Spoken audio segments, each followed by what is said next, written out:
Bar association દ્વારા દુષ્કર્મ આચરનાર નરાધમોનો case ન લડવા નિર્ણય કરવામાં આવ્યો। ભરૂચ જિલ્લાના પૂર્વ પટ્ટી વિસ્તારમાં આવેલી એક જેઆઈડીસીમાં થોડા દિવસ પહેલા એક જઘન્ય ઘટના સર્જાઈ હતી। એક 10 વર્ષીય બાળાને સાથે એક નરાધમે ફીંકી નાખી હતી। એટલેથી ન અટકતા નરાધમે પાશવી કૃત્ય આચરી બાળાના ગુપ્તાંગમાં લોખંડનો સળિયો પણ નાખ્યો હતો। જીવન મરણ વચ્ચે ઝોલા ખાઈ રહેલી બાળાએ આખરે વડોદરા સયાજી હોસ્પિટલમાં દમ તોડ્યો હતો।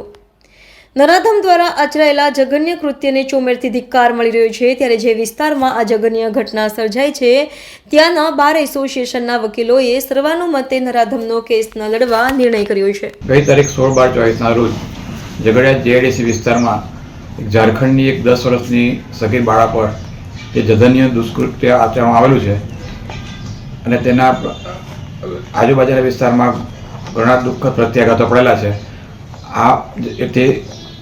આ કેસમાં ઝઘડિયા વકીલ મંડળે એવું નિર્ણય કરેલો છે કે આરોપી તરફે કોઈ વકીલ હાજર રહેશે નથી અને એનો કોઈ બચાવ કરશે નહીં અને આરોપીને સખતમાં સખત સજા થાય તે માટે બનતા પ્રયત્નો કરશે।